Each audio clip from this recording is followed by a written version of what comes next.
Capítulo 13. Sublime gracia. Un día, un hombre conducía su camioneta nueva por una polvorienta carretera de Nuevo México, cuando vio a un peatón junto al camino que esperaba que alguien lo llevara en su vehículo. El caminante cargaba sobre sus hombros una maleta muy pesada y se le veía exhausto por el calor del día. El conductor detuvo la marcha y le preguntó: ¿hacia dónde se dirige? A Albuquerque. Súbase atrás y lo llevaré hasta allá, le dijo.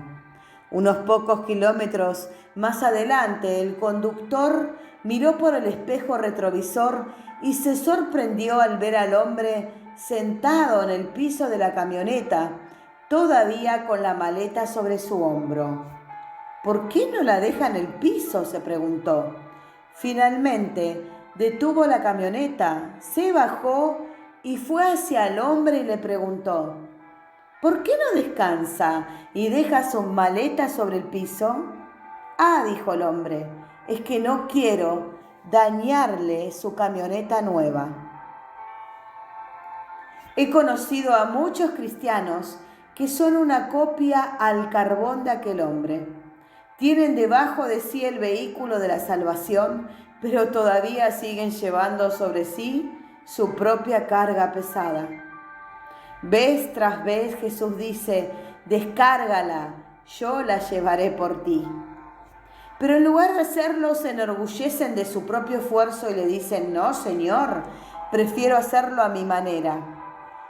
¿Cómo pueden creer que han sido redimidos por la sangre si están tratando de ganarse el cielo por sus propias obras? Reglas y regulaciones. Por alguna razón, la gente se siente atraída por las obras.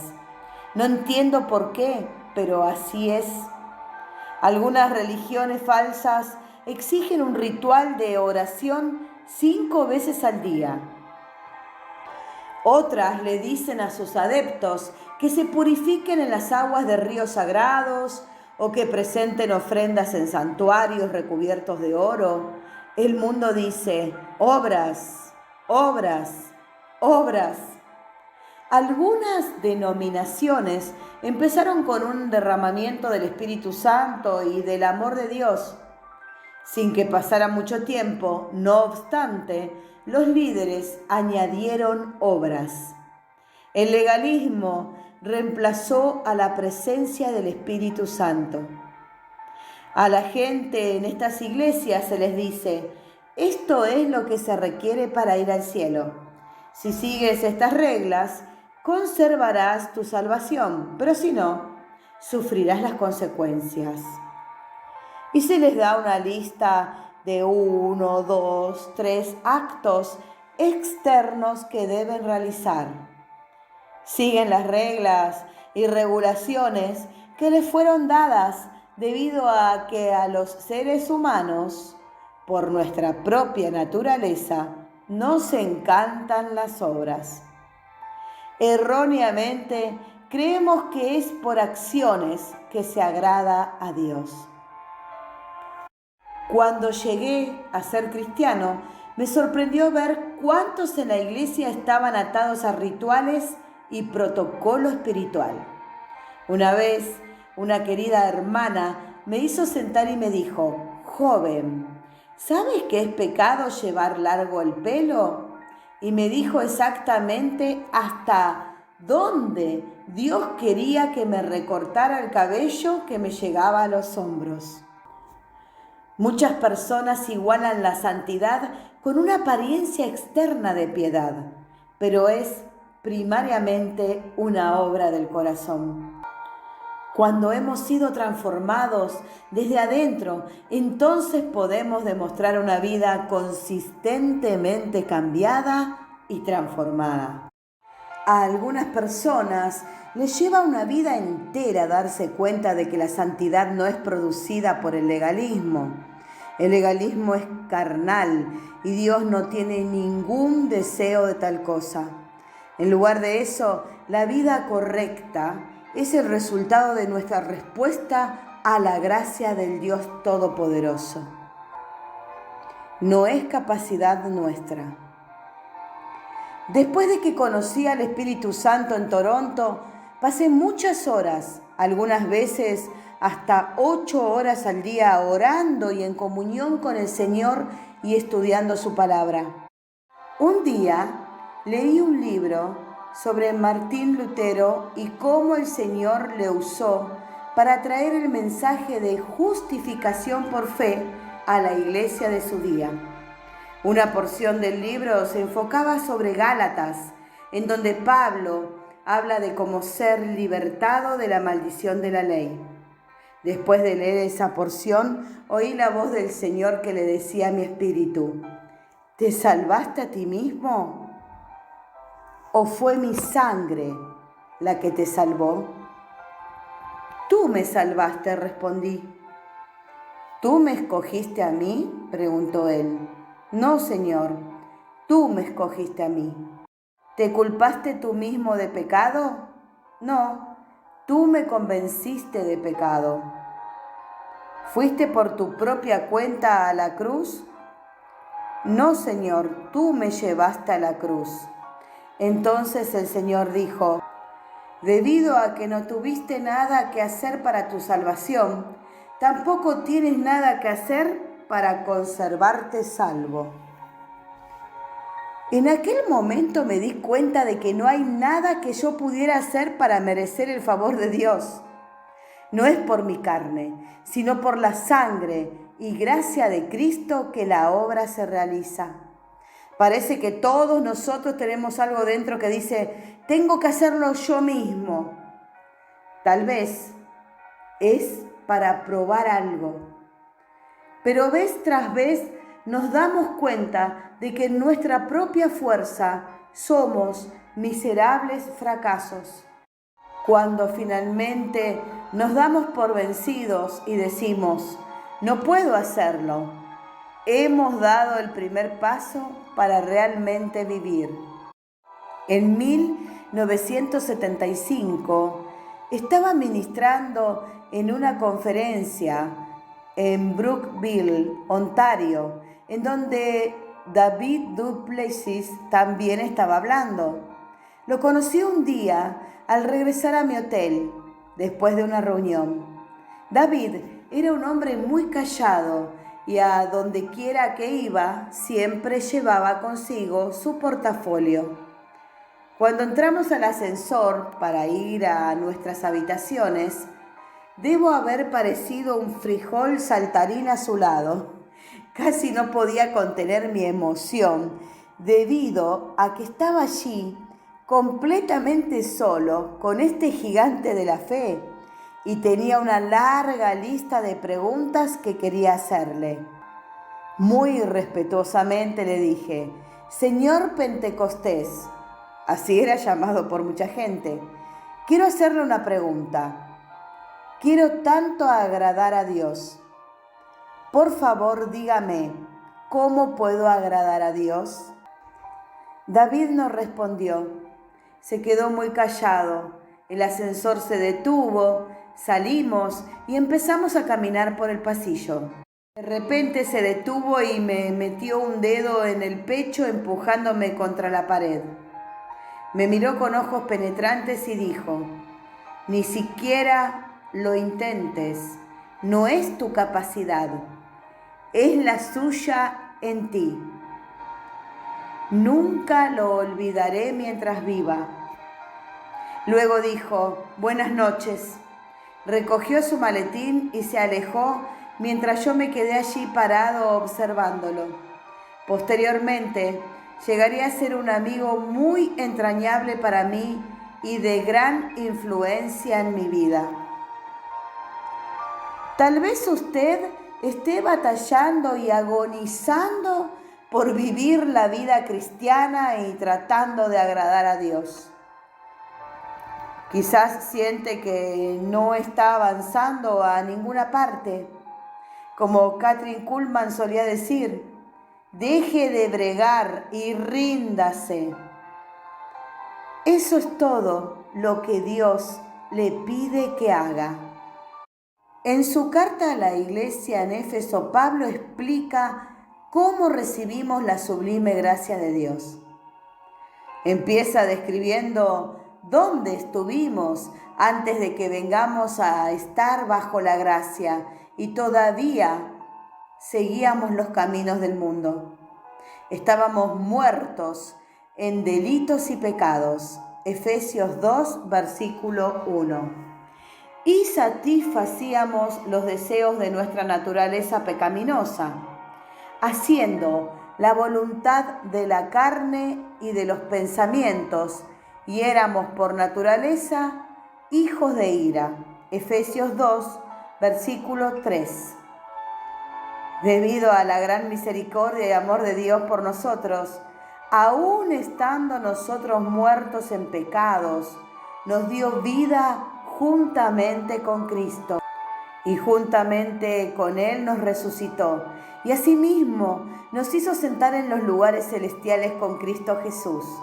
Efesios 2, versículos 5 y 6. El cielo será nuestro, no debido a lo que hayamos hecho, sino a las abundantes riquezas de su gracia, en su bondad para con nosotros en Cristo Jesús. Efesios 2, versículo 7. Porque por gracia sois salvos por medio de la fe, y esto no de vosotros, pues es don de Dios, no por obras, para que nadie se gloríe. Efesios 2, versículos 8, 9. La sangre de Cristo cubre nuestro pecado y recibimos perdón por medio de la fe debido a la gracia de Dios. Es un mensaje que cada creyente necesita comprender. No tuvimos nada que hacer para ganarnos la salvación. No tenemos nada que hacer para conservarla. Cada vez que decimos, hay algo que debo hacer, Dios dice, ya lo hice. Todo lo que necesitas hacer es aceptarlo. La religión dice, haz. Jesús dice, hecho. Cuando Jesús derramó su sangre en la cruz, dijo, consumado es. Juan 19, versículo 30. No dijo, continuará. Él es el primero y el último. Apocalipsis 1, versículo 17. Y el autor y consumador de la fe. Hechos 12, versículo 2. Debido a la sangre de la cruz, usted ya no está bajo la ley, sino bajo la gracia. Romanos 6, versículo 14. Su pasado fue borrado, está libre de la culpa y tiene victoria sobre Satanás. El Señor le ha provisto de un mejor pacto establecido sobre mejores promesas. Hebreos 8, versículo 6. Fue liberado de la culpa y de la condenación, debido a que la sangre de Jesucristo fue vertida por su libertad. Romanos 6, versículo 18. Gálatas 5, versículo 1. Es suya por la gracia de Dios. Cuando esta verdad penetre en su alma, nunca volverá a preguntar, ¿habrá sido realmente borrados mis pecados? Temor y fe. Muchos cristianos de hoy tienen una imagen distorsionada de Dios. Desde su niñez se han formado una imagen de un Dios todopoderoso, riguroso y austero, con centelleantes ojos de acero. Lo ven con un látigo en su mano, listo para descargarlo sobre ellos cada vez que cometen la más ligera equivocación. Pero Dios no es nada de eso. Aun cuando ocasionalmente nos castiga por nuestro bien, siempre es gentil, amable y amoroso con sus hijos. Me encanta lo que dice el gran himno, alaba alma mía al Rey del cielo. Como Padre nos cuida y nos protege, bien lo sabe nuestra débil forma. En su mano gentilmente nos lleva, nos rescata de todos nuestros enemigos. En el mismo himno se dice, Él es lento para regañar y pronto para bendecir. Eso es exactamente lo que dice el Salmo 103, versículo 8. Misericordioso y clemente es Jehová, lento para la ira y grande en misericordia. Quienes continuamente se acercan al Señor y le dicen, soy inmundo, soy un fracaso, no saben de qué se trata la gracia de Dios. Sí, necesitamos confesar nuestros pecados a Cristo y pedir perdón, pero hay una gran diferencia entre venir ante Él con temor y entrar a su presencia con confianza. Por debajo de nuestra confesión debe haber una tremenda fe de lo que Él hizo en el Calvario. No fue para condenarnos, sino para nuestra libertad. Deje de mirar a sus fracasos y vea la misericordia de Dios. Él no quiere echarle fuera, sino que desea abrazarle y decirle, te amo. Por casi 4000 años los hijos de Israel siguieron rituales y sacrificios para expiar sus pecados, pero su mirada se desvió del dador de la ley a la ley y cayeron en la esclavitud. Dios repetidamente los llamó de regreso. Decía, lo que importa es el corazón, no las obras. Quiero que ustedes me amen, entonces me obedecerán. Usted tal vez diga, pensé que el Antiguo Testamento trataba con la ley, no con el amor. No es así. Moisés les dijo a los israelitas, amarás pues a Jehová tu Dios y guardarás sus ordenanzas, sus estatutos, sus decretos y sus mandamientos todos los días. Deuteronomio 11, versículo 1. Dios dio a Israel una condición para su promesa de que la tierra sería fructífera para ellos. Esa condición se basaba en el amor, no en obras. Si obedeciereis cuidadosamente a mis mandamientos que yo os prescribo hoy, amando a Jehová vuestro Dios y sirviéndole con todo vuestro corazón y con toda vuestra alma, yo daré la lluvia de vuestra tierra a su tiempo, la temprana y la tardía, y recogerás tu grano, tu vino y tu aceite. Daré también hierba en tu campo para tus ganados, y comerás y te saciarás. Deuteronomio 11, versículos 13 y 15. Dios se enfocó en el amor, no en la ley, por cuanto no era solamente difícil para los hijos de Israel obedecer la ley, era imposible, porque las Escrituras afirman, el hombre no es justificado por las obras de la ley, sino por la fe de Jesucristo, por cuanto por las obras de la ley nadie será justificado. Gálatas 2, versículo 16. Es imposible obedecer la voluntad de Dios con nuestras propias fuerzas. Como mi suegro Roy Harfen solía decir, vivir la vida cristiana no es difícil, es imposible. Pero Dios envió su Espíritu Santo a morar en nuestros corazones y capacitarnos para obedecer sus mandamientos. Dios le dijo a su pueblo por medio de Ezequiel, pondré dentro de vosotros mi espíritu y haré que andéis en mis estatutos y guardéis mis preceptos y los pongáis por obra. Ezequiel 36, versículo 27. Incluso los primeros cristianos tuvieron que aprender el hecho de que no somos justificados por obras, sino por la fe en Dios. En Hechos 15, versículo 1, se relata la historia de algunos hombres que venían de Judea y enseñaban a los hermanos, si no os circuncidáis conforme al rito de Moisés, no podéis ser salvos. Hazlo o muere. Algunos de los discípulos fueron enviados a Jerusalén para considerar la cuestión. Después de mucho debate, Pedro se puso de pie y dijo, varones hermanos, vosotros sabéis cómo ya hace algún tiempo que Dios escogió que los gentiles oyesen por mi boca la palabra del Evangelio y creyesen. Y Dios, que conoce los corazones, les dio testimonio dándoles el Espíritu Santo, lo mismo que a nosotros, y ninguna diferencia hizo entre nosotros y ellos, purificando por la fe sus corazones. Hechos 15, versículos 7, 9. La ley requería la circuncisión, pero todo lo que el nuevo pacto exigía es la fe. Recuérdese, La ley y las obras siempre se han opuesto a la gracia y a la misericordia.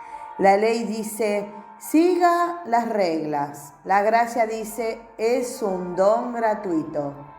La ley dice, mira tu pecado y vergüenza. La gracia dice, Dios te acepta como eres. La ley produce conciencia de pecado. La gracia nos hace darnos cuenta de la justicia. La ley dice, hazlo o muere. La gracia dice, acepta a Jesús como Salvador y vive. La vid y los sarmientos. No es nuestra fuerza lo que produce vida, sino la suya. Justo antes de la crucifixión, Jesús cenó con sus discípulos y les dio una de las más grandes lecciones que encontramos en los evangelios. Les dijo que ellos no eran la vid y que no eran el fruto, eran los sarmientos. Somos una salida del poder de Dios, no el poder en sí mismo. Jesús dijo, yo soy la vid verdadera y mi Padre es el labrador. Todo pámpano que en mí no lleva fruto lo quitará, y todo aquel que lleva fruto lo limpiará, para que lleve más fruto. Ya vosotros estáis limpios por la palabra que os he hablado. Permaneced en mí y yo en vosotros.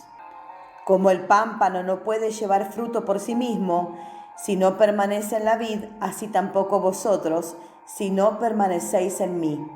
Yo soy la vid, vosotros los pámpanos. El que permanece en mí y yo en él, éste lleva mucho fruto, porque separados de mí nada podéis hacer. Juan 15, versículos del 1 al 5. El propósito de Dios como el labrador es mantener limpia la vid. El hecho de podar el pecado no es resultado de nuestro esfuerzo, sino del suyo. Todo lo que se requiere que hagamos es rendirnos. Algunos cristianos están batallando queriendo llevar fruto, pero ningún sarmiento tiene el poder para hacer que eso ocurra. Jesús estaba diciendo, ustedes no dan fruto, yo lo produzco, pero les doy el privilegio de sostenerlo.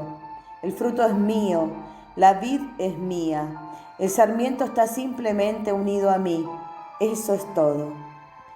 Alguien preguntó una vez, si Dios es quien hace todo el trabajo, entonces ¿cuál es mi parte? Estar pegado a la planta, repliqué.